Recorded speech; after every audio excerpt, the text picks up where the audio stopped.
Welcome everyone to the Irish American Heritage Museum. We're doing another hybrid event, so we hope that our technology holds. We have an audience live in here too, so if you hear the bell ringing, it's people coming in late because we're starting on time tonight. I want that in the record books.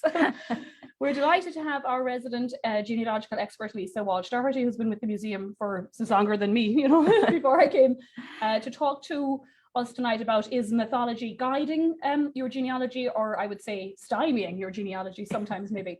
So she has a fascinating presentation for us. We're absolutely delighted to have her and to have our audience, and thank you all for tuning in on Facebook. So take it away, Lisa. Thank you very much for the great introduction. Welcome everybody, either here live in or on Facebook. Glad you could be here tonight. This is my first presentation in the new Irish American Heritage Museum, so I'm very excited about that. We're still kind of dealing with a little bit of technology things, so hopefully this will all work out good and everybody on Facebook will be able to see the whole presentation tonight. So this kind of came sort of out of an idea from Elizabeth and I that we both had. We were researching a story for a recent golf tournament that the museum had for a benefit, and we were trying to find some information about it, and it got me to thinking about family stories and about different stories that we hear, and everybody's got these stories. So does anybody have a story? Like, does anybody have a typical family story that they know about or that they've heard passed down in their family? Anybody got anything? Yes, sir. You got anything? Oh, just we're talking about genealogy. Yeah.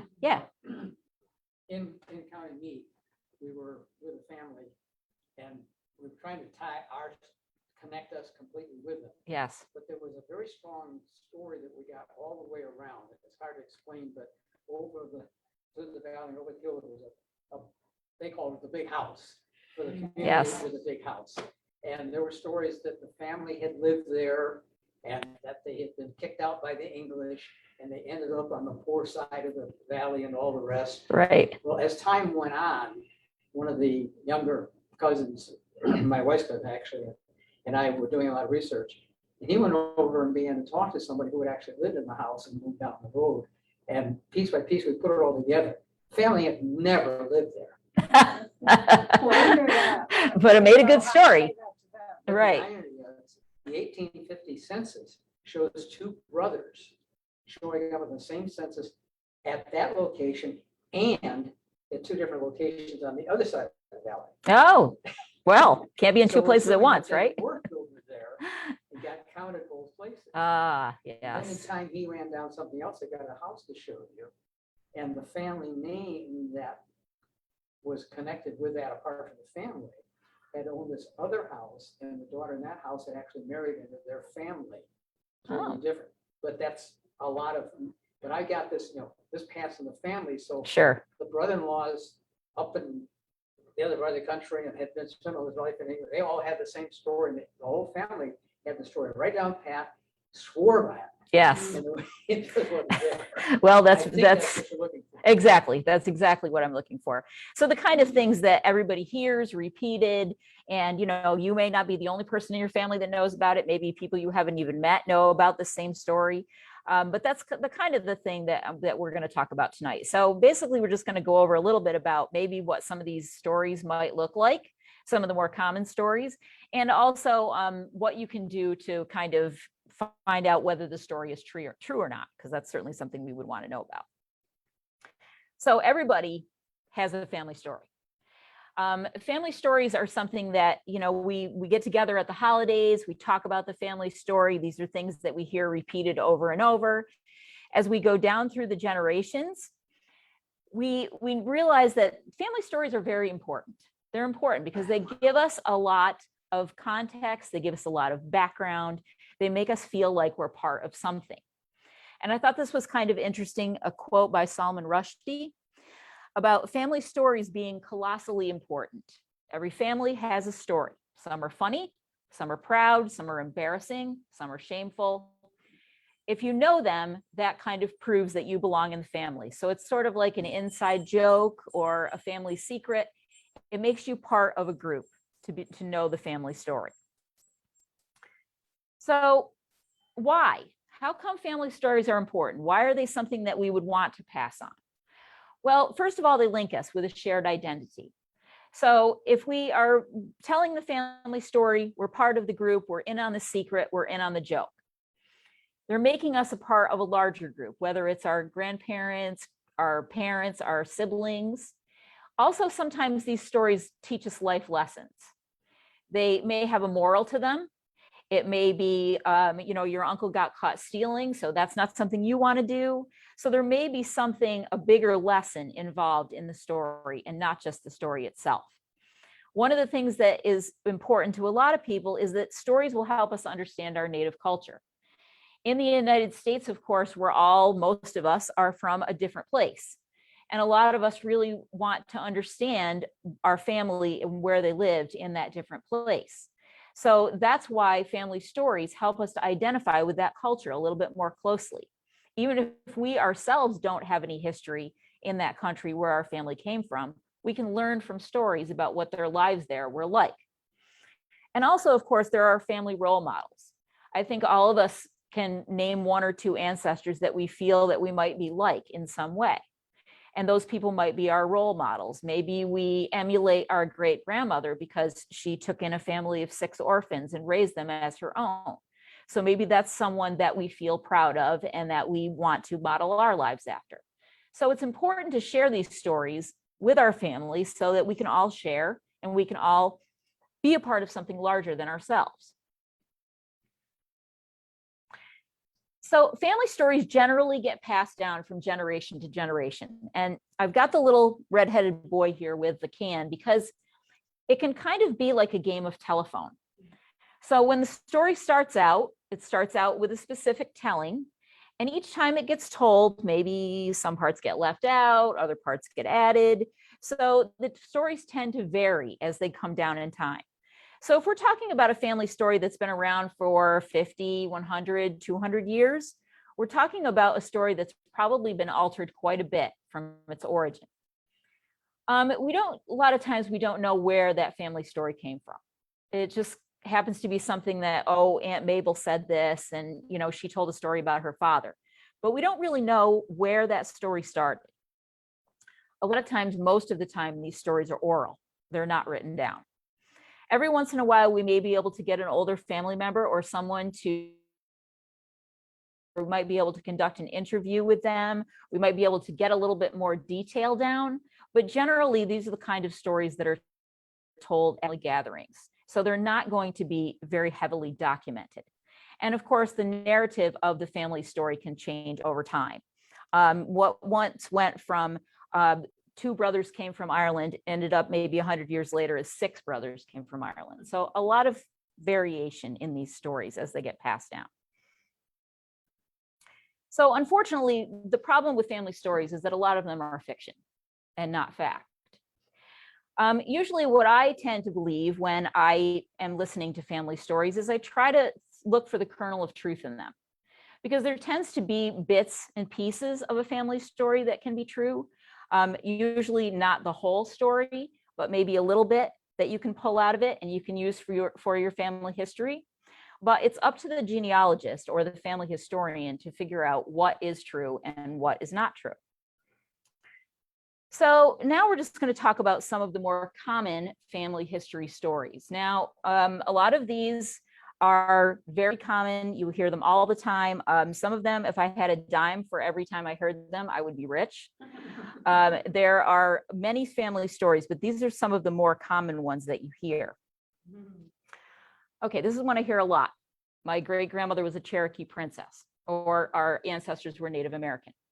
And being in this country, I think that's very common. A lot of people believe that they have Native American ancestry. That's a family story that gets passed down in many families. I probably, back before COVID, when I did a lot of volunteering, I probably heard this story at least once a month.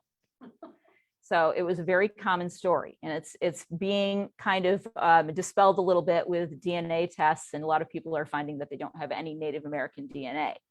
So that's causing them to go back and look at their paperwork a little bit more closely. So the Native American myth is generally a myth. I think in 20 some odd years of volunteering, I think I only ever encountered one person who could find an ancestor on a Native American census. That was it, one person in 20 years. So that's not a lot of people. Another one that is, I find this one repeated very often. Our name was changed at Ellis Island. And I think a lot of people believe this. Definitely people's names were changed. Absolutely, there's no doubt about it. But generally, people's names were changed by their own choice. They chose to change their names either to make them more pronounceable or to make them blend in a little bit better. But people at Ellis Island did not change anyone's name. They went on the boat with their name. They came off the boat with their name. If they decided to change it once they got off the boat, that was their business. But people at Ellis Island did not change names. So that's a very popular myth. We have a family crest, or we are descended from nobility. Now you hear this one a lot. This goes right along up there with our family had a castle. That's another one that sort of falls in line with this. The family crest thing is kind of a a myth that it's sort of the tourism industry has perpetuated. You can buy these little family crests with your name on them, and they say, oh, this is the Walsh family crest. And actually, crests were only awarded to individuals. They were not awarded to families. So an individual would have been given a crest, but it was not something that would have been passed down in the family. So the next time you go into one of those shops and you see those crests, just know that it's there for fun, not necessarily for fact. So then there's the three brothers story. The three brothers story is a common one. Usually it's three. I don't know why three, but three brothers that came to America, and one went south, one went north, and one went west. Well, there's some validity in these kind of stories, because oftentimes families would get broken up and they would become dispersed in the country when they came here. Generally, that's kind of a, it's not a real thing. It can be just an excuse maybe for not staying in touch, or maybe thinking that there are other family members out there that you can someday. But generally, it's just kind of a, well, we knew we had these relatives, but now they're no longer with us. We don't know what happened to them. So we don't know what happened to them. I find that this one is also another very, very one that I hear a lot, especially the fugitive. And we hear this a lot with Ireland, because we hear people say, well, my ancestor was in the IRA, so he had to leave Ireland. So I hear that an awful lot. I hear things like, well, my ancestor was wanted, or he was a criminal and he had to leave. The stowaway on a ship is also another very popular myth. The stowaway one, maybe you can figure that one out, but definitely the criminal, if there's any criminal evidence, that should be something that's findable. The IRA thing, who knows, possibly you could find out about that. But this is definitely a very common story about the fugitive. And honestly, I mean, who doesn't want a fugitive or a prisoner or somebody for a relative, I mean, makes them a lot easier to find out about. Okay, this I call probably one of the most dangerous things in genealogy. The person that swears that their family name has always been spelled the same way. I guess maybe when we are working with Irish names, we're sort of used to those names. We see these names over and over: Kelly, Flynn, Murphy. We're used to those names, and we think, oh, those names were always spelled the same. Well, not so. I think one thing when you do genealogy, you get used to the many, many, many varied spellings of your surname. And you make a cloud sort of like this one that has all of the different spellings that you could possibly run into. And even in Irish genealogy, we find that you have 5 different records, you'll have 5 different spellings. So one thing that you always want to be aware of is that you're going to run into this. Your family name is going to be spelled in many different ways. I always, say that's like the red flag that spots the beginning genealogist right away, is the person that says, my family name has always been spelled this way. So don't ever believe that myth. All people with the same surname are related. Well, we know that's not true. Obviously, if people could change their name to anything they wanted and did change their name to anything they wanted, then obviously they may not be genetically related to people with the same name. I think that you have to understand more about how surnames were formed in order to understand why people with the same surname might not be related. So that's something that if you were to take a deep dive into how surnames came about, you might understand that maybe not all of them are related, not to mention the fact that somebody may not be a child of a certain family, but yet still using that name. So there's an awful lot of complications that go into that. So just because your name is Smith does not mean that you are related to Will Smith. This is also a really dangerous genealogy myth. This might not be so much of a family story, but this is definitely a genealogy myth. And one of the things that I hear this very often, people will say, well, I tried to do research on my family, but the courthouse burned and all of the records that were, for my family were lost in that fire. Well, a lot of times I feel like that's just an excuse for not wanting to do research, or it's an excuse for you calling up somebody and saying, can you look this record up for me? And they don't want to look for it. And they tell you that the place burned. And the other thing you really have to be aware of is, well, what exactly did burn? It's not possible for every record about every person to have burned in a courthouse fire, because you really have to know what was stored in that facility in order to know what burned. One of the things as people looking into our Irish ancestors that we are often reminded of is the Four Courts fire that happened in 1922. And so the kind of mythology around that is that, all of the Irish records were destroyed in that fire, and it's impossible to do research because those records were destroyed. Well, we know from looking at specifically what was lost, we know that, yes, it was a huge loss, but not everything was destroyed. And there are some main things that were not destroyed that we use today for research.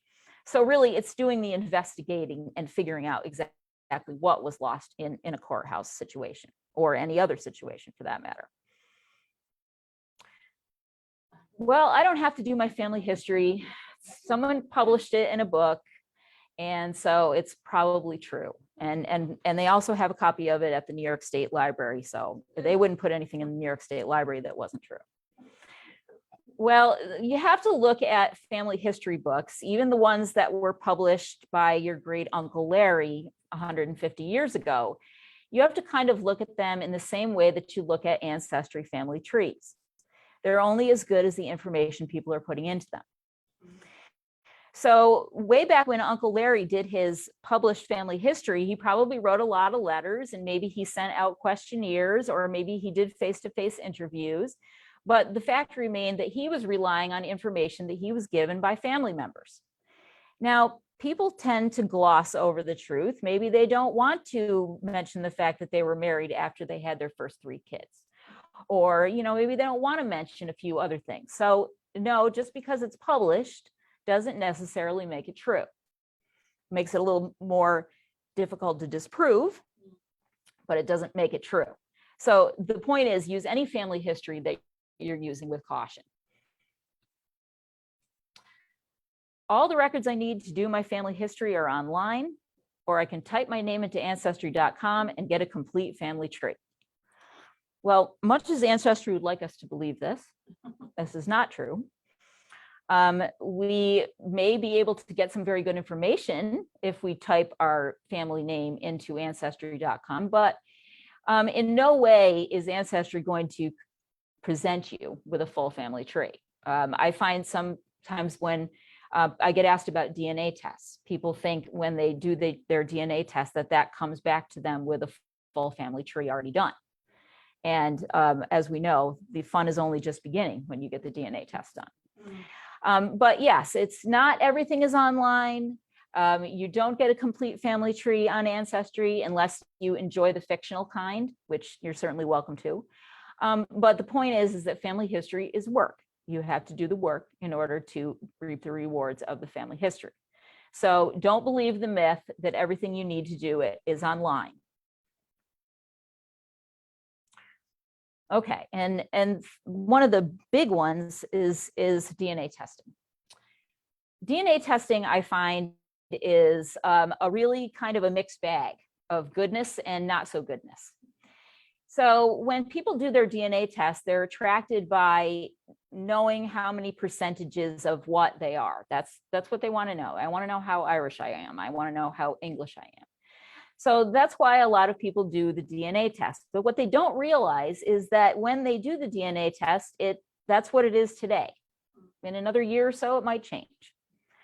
So this is not something that is absolute 100%. This is fluid. This is changing. The technology is changing. The reference populations are changing. So there's a lot of things about this that change.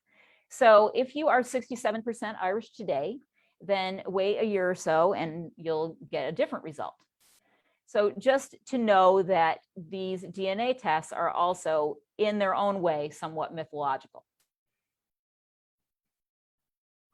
So we've heard about these stories all our lives. You know, every Thanksgiving we get together and we hear, you know, our aunts or uncles talk about these stories. And, you know, well, did I ever tell you about the $1 million fortune that our great grandfather let go? And, you know, and you're like, well, yes, you did tell me about that last year, but I'll listen to it again.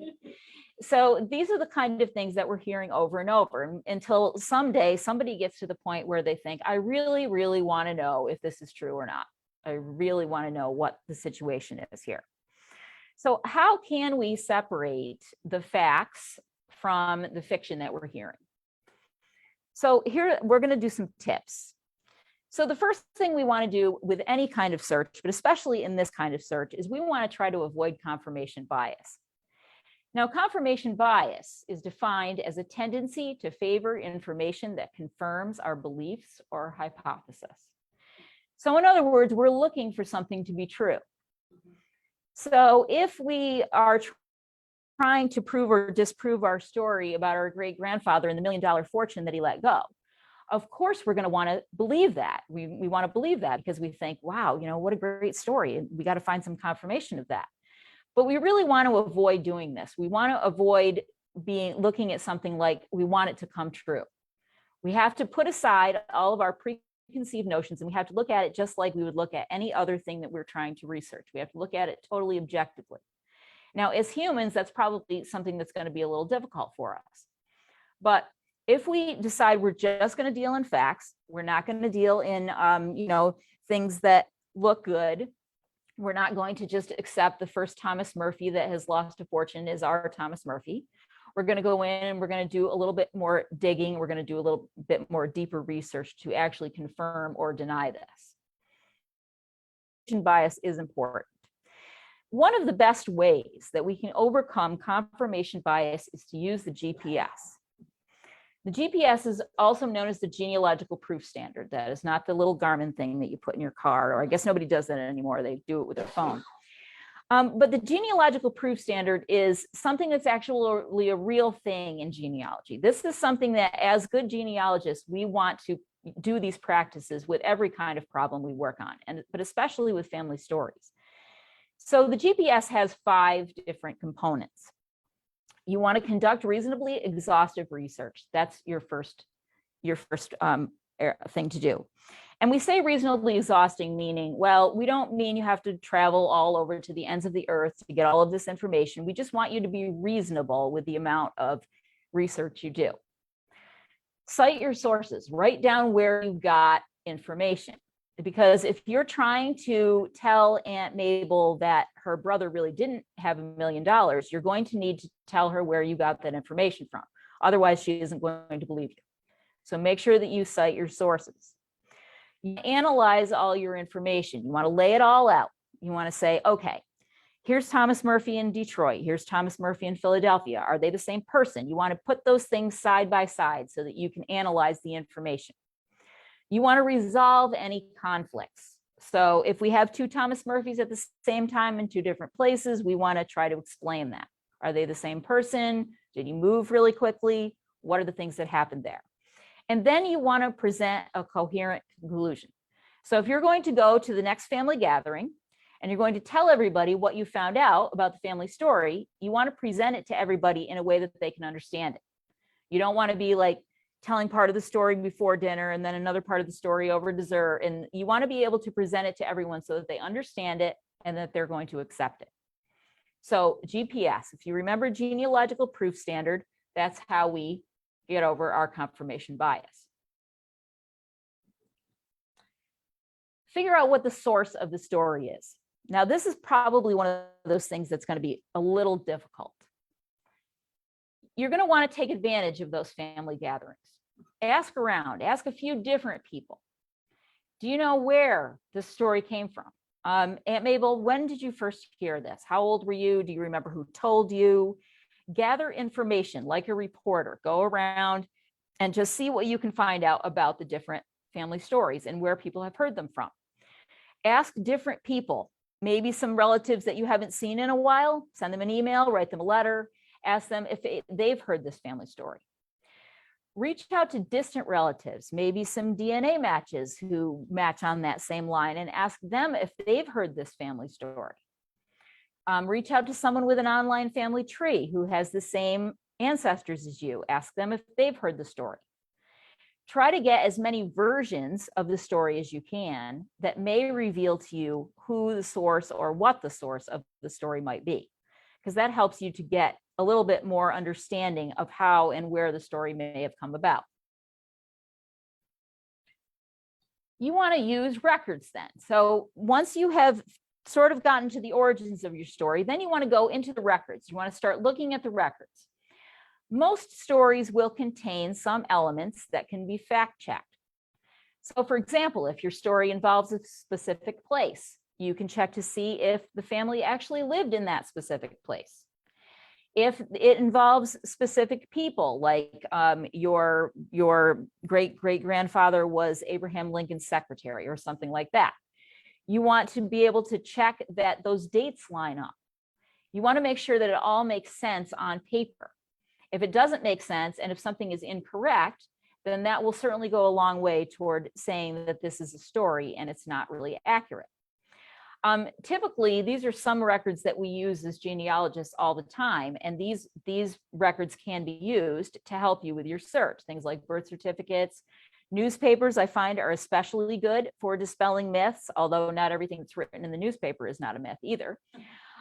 Church record registers, telephone and city directories, those can tell you who lived where, when, and also census records, they can also tell you where someone lived. So for an example, I had a story from a client of mine who claimed that his Aunt Ellen Scott was a dancer in the Ziegfeld Follies. And this was among several stories that he had. And I said, okay, well, could be, who knows, maybe. So what I did was first thing I did was I checked out the Ziegfeld Follies. I mean, I'd heard of them before, but I didn't really know dates or anything like that, or even places. So I checked into it, and it ran from 1907 to 1931. Okay, so we've got some good solid dates for the Ziegfeld Follies. So now what about Ellen Scott? What can we find out about Ellen Scott? Well, in 1907, Ellen Scott was 30 years old. She was married. She had one child, and she had another one on the way. So it doesn't sound to me like a very good candidate for a dancer with the Ziegfeld Follies. By 1920, she was a widow with 5 children. So she probably was not going to be dancing with the Ziegfeld Follies. While she may have benefited from the salary, it was probably not a very accurate story. So that was a way of disproving this story about this person's aunt, who was probably not a Ziegfeld Follies dancer. The other thing we could have done too was go in to see if there are any archives for Ziegfeld Follies that would have named their dancers. That would have been another possibility, to look for names of people.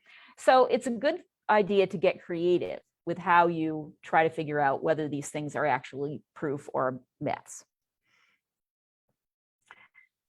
So what you might want to do, another thing that you might want to think about, is use your family story as inspiration. Now, this is something that happens with a lot of people. They get interested in genealogy through the family stories. And sometimes when they go in and they prove the family stories and they say, well, that's not exactly true, maybe they can use it for something else. They can use it to make something creative out of it. You can document how this family story brought you to genealogy. So really, it was a very useful thing. How did you find out whether the story was true or false? What methods did you use? What tools did you use? You could do a blog about it. You could make videos, YouTube videos. People are very interested in people's family history journeys, and there's a lot of that on YouTube. Producing a podcast, or you could even write a family history memoir, which would maybe bring you from the Thanksgiving table and the family story to your journey to figure out whether the story was true or false. So some examples of people that have taken their family stories and used them to do interesting things. One of a book that I really enjoyed was called Cane River. And this was written by a former CEO of a tech company. And she grew up hearing lots of stories about her family and about her enslaved ancestors, and about, in particular, one great-great-great-grandmother. And she went and she did research about her family. And she then wrote the book, Cane River, which is a fictional book, but based on her actual family research. So that's something that's very inspiring to do, to take that family story and to turn it into something. Another place I like to look for ideas is Etsy. I don't know if you've ever looked at Etsy online, but Etsy has all kinds of really cool things that can be done with family history stories. You can make big charts, you can make maps showing different places where people go, lots of different, very interesting things. I mentioned a podcast. There are plenty of podcasts out there. You could also produce your own. I don't know if any of you have watched Henry Louis Gates and Finding Your Roots. He produces for every person that comes on the show what they call a book of life. That might be something that would be a great project. It would reflect the family stories. It would actually reflect the actual reality of the family history. That would be a really, really wonderful project to do. And YouTube is something that a lot of the teenagers, younger people, a lot of them use. Maybe it would be a way to get them involved with the family history, is asking them to film, talking to the older people in the family about the family story, going about proving or disproving the family story, documenting that, making it a sort of a film project for the whole family. Another thing that you really need to be prepared for is pushback. So if you go out and you do all this research and you're really excited, you bring it back to the family, and you go in and sit down Thanksgiving and you tell, well, we're really not Native American. I think some people are probably going to have a really hard time accepting that. Because people have been telling this story for years and they've grown up with it, and it's part of their fabric, it's part of their heritage. They're invested in this story. And so they're probably not going to be too thrilled with you if you come in there and you're going to tell them that, you've found a little differently than what the story is. If you have accurate documentation, I'm not saying that people are going to like it, just saying that people will be more easily ready to accept it if you actually have documentation to back it up. You also might want to just say, okay, you're welcome to what you want to believe, but I've actually gone out and done the work, and I've figured out that this is what the family story is, and it's not 100% accurate. And I think a lot of people will just, maybe with time, accept it, but they also are very stubborn. They like to cling to their beliefs. And maybe it's just better to just leave it like that. Like, it's a story, allow them to have their story. It's a family story. So those family stories are important, whether they are false or not. So just to finish up, we're going to talk a little bit about this urban legend. So I mentioned at the beginning that what brought this subject on was we had asked me to look into this headstone. So this stone is in a cemetery in Greene County. And it's we can see from the looks of it that it's a very modern headstone. This is not something that's years old. This is pretty brand new. And it it claims that there were 14 Irish girls that worked in a mill in this very small Greene County town of Ashland, and they were tragically lost in a mill fire. So their lives were lost, and they were buried in a mass grave in this very small Roman Catholic chapel cemetery.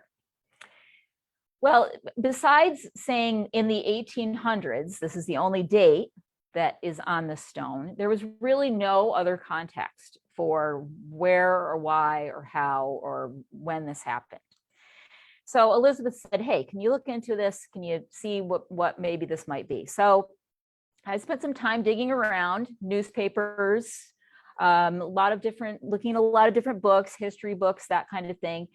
Now, there were factories in this area of Greene County, mostly tanneries, places where they would, turn animal hide into different things. And those were the types of factories. And certainly in this time period in the 1800s, there were certainly industrial fires all over the place. And what I came up with was basically nothing. There was absolutely nothing in any newspaper. One would think that with the loss of 14 lives, this would certainly end up in a newspaper account somewhere, possibly in Albany, maybe even in New York City. But there was absolutely nothing in any newspaper with any kind of newspaper search that we could do. I went to the Greene County historian, and I said, do you know about this stone? And he said, oh, yeah, I know about that stone. And I said, well, do you know of any documentation? And he said, no, I don't know of anything. And also with the town historian in Ashland, she knew nothing about why the stone was there. So this is one of those things where why would someone go to the expense and the trouble to put this here unless they thought this was a real thing, unless they thought this was an actual event? If it was something that happened, it's definitely one of the best kept secrets in Greene County because it's not documented anywhere in any way. So that just goes to show you that urban legends, family stories, they all have their origination. They all come from somewhere, but sometimes they can't be proved or disproved. They just take us to research them. Yes. Are you able to find out who put the gravestone there since it looks pretty new? Yeah, I think that it was the 1950s or something. We found out that it was put there. Yeah. Actually, like it was an Irish fraternal. I think it was that put it up, and they were a newer chapter. We're going to clean it and redo it. And so, like this stone is from the 50s. So they kind of thought, well, the story is lost in time since the 1950s through to today. And so they just were saying, have you heard of this? Maybe we can get more detail. We'd love to get the names of the girls. So it was when we were investigating for the people who were cleaning the grave that we realized, oh, maybe right. Nothing there. Yeah. Keep records of who put the stone there. Yeah, no, we know who put the stone. Oh, yeah, we do know who put the stone. It was the Hibernians, I think. Okay. Yes. Yeah, but they did it as a marker in the 1950s of a 100-year-old story that they kind of knew. So none of them were the descendants of the right. So it was passed down to them. Yeah. So, it was a community yeah. trying to do a nice And another problem too with the church is that the church is no longer in use. Yeah. And it's one of those things where the records of the church are kind of in nowhere, no one knows where they are. That's one of those things where they get misplaced and no one knows what happens to them. So that, and generally the burial records are not in great shape in any cemetery. So that's probably. So it absolutely might be true, Yeah, it absolutely might be true. Yes. Do you know whose grave it's on? Is it on it somewhere? It's just in the cemetery. Radar for bodies. Yeah, right. Ground penetrating radar. Yeah. No, as far as I know, it's just in the cemetery. Yeah. So it's You might try St. Agnes is the right. Yeah, and I know like I said, Greene County historian, they have no idea where the records for that particular chapel were. And I believe it was sort of an itinerant priest anyway that served the chapel. So it wasn't a regular kind of population. It was just kind of when the priest was there sort of thing. And I think it kind of feeds into the narrative, because it was quite a Protestant area, you know, and then here are these young Irish Catholic immigrants who might have been marginalized anyway. So in the 1950s, when they put the stone up, it wasn't like, I think they knew no one was buried there. You know, the bodies were presumably lost in the mill, you know. So, but it's just so interesting that the, you know, one community kept a story, but it wasn't reported on. And like maybe they didn't report on, you know, immigrant girls or bad factory conditions, but 14 is a lot of people to lose. It is a lot of people. Yes, absolutely. You would expect it. They would have reported it from the point of view of the mill owner, you would think. Absolutely. Like, oh, Yes. the guy lost his factory, you know, like, and so, yeah. Definitely. But Yeah. there was nothing, absolutely nothing. So yeah, very strange. Yeah. Yeah, it's Yeah, beautiful stone. And it's a lovely idea. Yeah, it is a lovely idea. So has anybody got any questions? And Facebook too, if you have questions, you can type. Any observations, questions, any family stories you want to share that maybe you might want to work on? Yes. Lisa, I'm just thinking of what you said in the beginning about the Native American DNA, and often that doesn't show up. However, those DNA tests are not conclusive. Correct. And I mean, aren't Native American, from what I've heard about some Native American tribes, they're very reluctant to give blood. So, I mean, the DNA might not. be Right. now. Yes, it is true that there's not a very large reference population that is being used to compare people's DNA against for Native American. So that could also be part of it, is that there's just not enough of a comparison area for that. But, you know, I also think too that the DNA that is measured is within the last 500 years. So that could kind of be being watered down. So even if it's great grandparents, you may not inherit DNA from all your great grandparents anyway. So it is possible that if you don't have it, maybe test your brother or sister or, you know, somebody like that and see if they do. But I suppose statistically, like, what was the interrelations, you know, like during the Trail of Tears and Right. policies of extermination, like, you know, there wasn't a whole lot of intermarrying really, you know, so like statistically, when you think about it, if everyone who claims to have ancestry. I think it's kind of like a colonial era thing. Like, Yeah. I think a lot of people with colonial era ancestors sort of think that they somehow have, you know, a Native American component, Yeah. and, you know, that might not be too far off, I guess. But again, if you're thinking colonial era, it's quite a few years back. Yeah. So it's not like it was 100 years ago. No. So I wonder if they closed the cemetery and they moved all the unidentified bodies to a mass grave, and that could be. as far as I know, that cemetery has been there for a while. But anything is possible.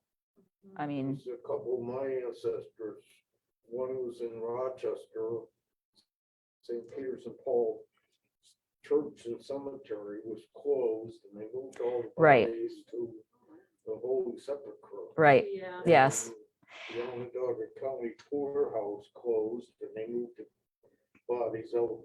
Right. And who's to say if maybe that particular incident didn't happen somewhere else, and maybe they were moved there, or the stone was just moved there. So, you know, it would be very interesting to see what the origin of it was. I mean, you'd probably have to go back to the AOH in the 50s.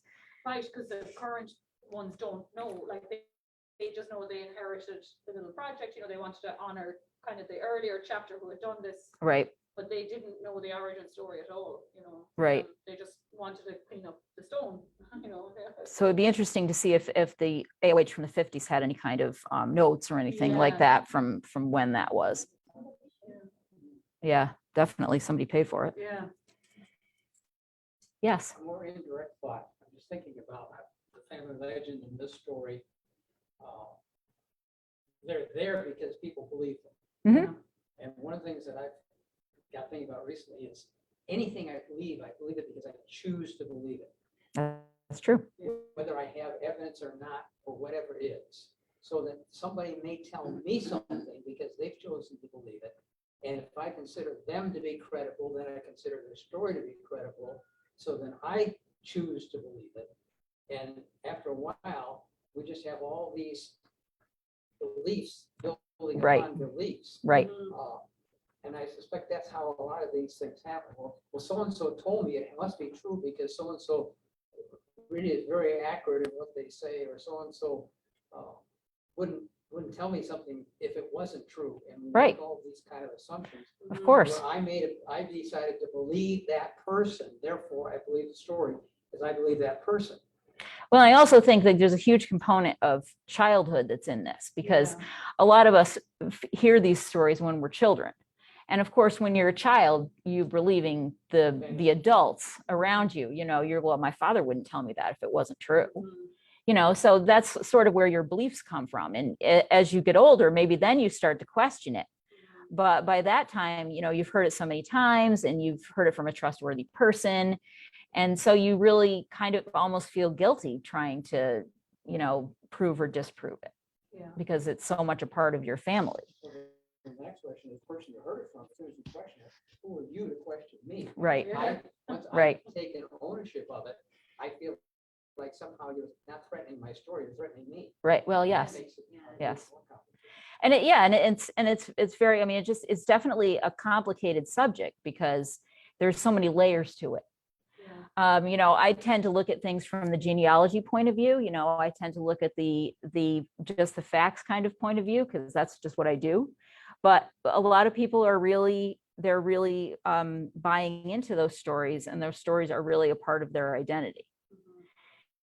And I think that anytime you go in and you change something about someone's identity, then you're asking for trouble, or you're going to upset the apple cart a little bit. And I think to a certain extent, a lot of that DNA testing has done that in a way. So. Well, that has to have uncovered, kind of horrible secrets that you want to cover, like there's illegitimate children and there's extra families and Right. So it must be kind of nerve-wracking, I suppose, for people, like maybe the grandchildren don't care, but if the mom was still alive. Right. Well, hence the disclaimers that come with every test. Be prepared for anything. Yes. Can I understand you to say that sometimes DNA doesn't even come through with the great-grandparent? Yes.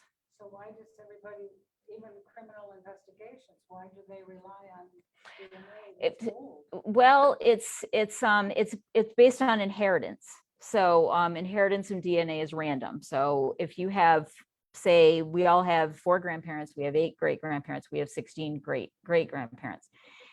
By the time we get out to that generation, the amount of DNA that we would inherit from each of those 16 great-grandparents is very small. So the chances of inheriting from that particular great-great-grandparent are fairly slim. So therefore, if you have siblings, it's best to have all of them tested, because you may have not gotten that piece of DNA, but your brother may have. So that's why it's important to have a complete picture of the family as possible. But as far as like with criminals, they're dealing with more recent. So they may have to go back to great-grandparents and then trace down. But that's basically what they're looking for, is a common ancestor between the criminal and the match. And they go from whoever it is, grandparent, great-grandparent, and then they work down. And then Interesting. There was a show about. the DNA detective was CC Moore. Yeah. Because I watched that and I was like, so that's how she does it. That's how she does it. Yep. And it was basically taking the same principles as people use to find adoptive families. So people who were adopted, that they use the same principles to find out who their birth families are. So Peter is on Facebook from Vermont. He said, my Tyrone grandfather had a quote on the run legend from 1859. Ooh. He did leave his wife and 4 kids at home and went back a year or so later to collect them and sailed from Liverpool. He supposedly shot a soldier, but there was no rebellions on at the time. Perhaps there was some agrarian troubles or general lawlessness, which could have happened maybe. Absolutely. Randomly shooting police was probably happening in Ireland all the time. It probably was, yes. So I was going to say, I don't know if it was you, Lisa, one of the times in the old museum you gave a talk, someone said that like the DNA is like a soup, and every time you dip in the ladle, Yes. you might get a carrot and a potato, this time, but the next time you're not going to get the carrot. So Right. That's why A little bit of a different serving every time. Yes. Yeah. they keep changing it? Yeah, well, that's the ethnicity is really not even, that's just more like what they call the water cooler conversation of DNA. It's fun, but it's not necessarily the most accurate part of it. But yeah, the analogy was that when your parents get together, they make vegetable soup. Yeah. And then when you dip your ladle into vegetable soup and you take your serving out, you have 3 carrots, 5 potatoes, and 1 green bean. And then when your brother dips in his ladle and takes out his part, he has 1 potato, 5 carrots, and 10. So it's the same soup, Yeah. but you're getting different parts.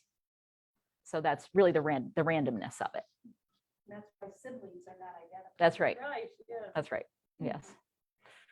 Unless you're identical twin, then it's Well, identical. my parents and I have all done it, and I spend most of my free time on Ancestry. I just need Don't to we get all? to it. I love it. And it's interesting because she has, well, they just redid her DNA. but Yes. She's got like 14% Swedish and Norwegian, and I don't have any. Oh, wow. at So all. you didn't get that bit. No. Nope. It's a Viking.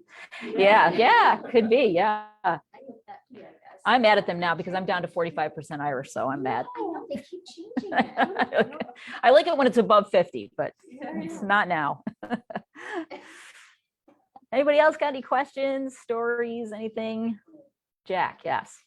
A story before that, though, I believe in the Irish colleens, and I suggest it's primarily a geographic thing. Okay. What happens is when you talk about teenage girls, where do they work? For a period in Lowell, Massachusetts, and Right. places like that, they go to work in their teens and then they leave, they get married and they don't go back, and so on. So if you had a 15th colleen, and that's her story, and she moves from out of, let's say, Lowell, Massachusetts, or one of these places where this goes on all the time, and they're up in the Catskills, and grandma is now, say, 80 years old, and she says it was a terrible thing. There were 15 of them. I knew many of them, etc. They all died in this terrible fire. And you were there? Yes, I was there. There were a lot of other people there too. And well, where did you work? In the factory. Okay, I see what you're Nobody saying. Yeah. says which factory. Right. Yeah, you're right. The kid doesn't know that the family has moved to 3 different counties by the time they get to know them. They've been there for 20 years. Right. And they say in the factory, and they assume it's a Greene County factory. Sure. or That's a somewhere. good idea. That is a good point. That's probably a good point. There's a stone like this with no names on it for the unidentified, probably Irish colleagues up in St. Agnes. Oh, was There's there? not a name on it other than the Delavan House fire in the 90s, in the 1890s. Another comment. I used to maintain, when I worked in City Hall, I had all of the records for the declarations of intention. Declaration of intention are much more valuable than citizenship because they, at least before the famine, and they didn't get overwhelmed, they'd actually want to know where you came Right. from. Ireland would do. You'd have to put Carrickmacross, County Monaghan. So one guy worked for me, and he had not a very historic background. He's a, I think, physicist. It's one of the veterans who worked on me, and he was getting married. And he came down, he said, I went up to City Clerk. They said, you have the file. I said, yes, right there. They're in the books. I said, what, you know? Oh, yeah, I know exactly what it is, but I'm going on my honeymoon, and I want to make sure. Okay, what's in it? Peter Reilly. I said, okay. So he goes over, it's in the next, opens it up, 1830, say, yeah, here it is, got it, writes it. I said, wait a minute, what are you doing? Close the book. There's other Peter Reilly. Right. No, that's him. I said, yeah, you don't do it that way. You do it much more. Come here. He opens it up. He opens to Peter Reilly, says, look in pencil in the corner. And it says, we'll pay the $2 next week. It says, that's him.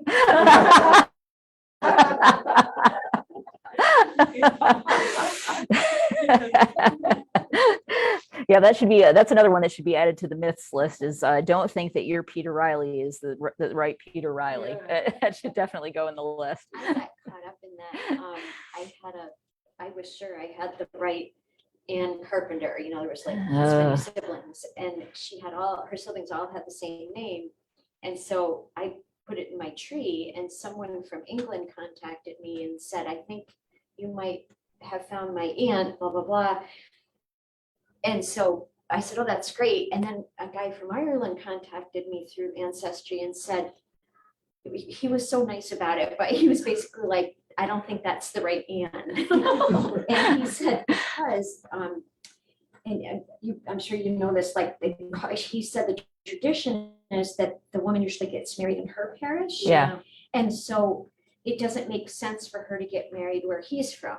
Yeah. And also in these land records I have, it said she was a spinster or whatever. So I really spent a lot of time looking at that. Like I didn't want to be wrong. Yeah. Right. Yeah. I liked this other person I was talking with. But after I went through it, I was like, oh, he's right. And so Yeah, it happens. It happens. it's kind of cool though. Yeah, it is cool. Realize how It's cool that you had somebody that was able to give you some records to. Yeah. and he was so nice about it. Yeah, that's great. He That's didn't wanna really say, good. this is wrong, but No, it's good that you had that though. yeah. So I've got this guy in England thinking that these are his relatives too, and that's how it gets. Yeah, a lot of mythology going on there. My grandmother was born in 1922 in Limerick, and so her mother would have been born in the 1890s. And my grandmother grew up knowing that her mother was raised as an orphan. When she was 2, the story that we were told was that she was a tiny baby, she was 2 years of age. Her mother and father, the father was rowing in a regatta, right? Like in 18, whatever, on a river in Limerick, and his boat overturned, and his wife saw and threw herself in from the bank of the river to save him. And so this 2-year-old and her older brother were reared by the surviving family. And my father in 2004 checked in the newspapers, and their name was Liddy or Leddy, spelled L-I-N-L-E, and it turns out that the wife got drunk on Christmas Day coming home from her mother's house and had an argument. It says in a fit of pique she threw herself into the canal. So she threw herself into the canal on Christmas Day night, and her husband went in after her, and the lock opened or closed or something, and they were both swept out and drowned. And it turns out there was 3 siblings, so 2 of them we knew, the Clancy or the ladies, and one boy was taken in by other family in Tipperary and raised on a very wealthy farm, and we lost contact with them. Of course. But and like my grandmother was absolutely dismayed, I can't believe that Dad told her, really. And because the story we'd always heard, true love, and she sacrificed herself. And there was 2 newspaper articles, because the second one, I think they recovered her body, and there was an inquest, and her mother had to testify that yes, she had been visiting with us. We had a lot to drink, and walking home along the canal in Limerick, threw herself in. Yeah. Yeah. Don't we all believe what we want? Yeah. Yes, exactly. Yeah. It's a survival method. Yeah.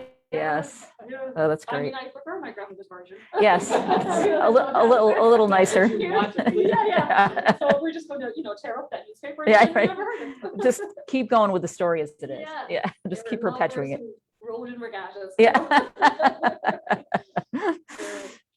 Well, thank you, everybody. Mhm. Thanks for coming in. Yeah.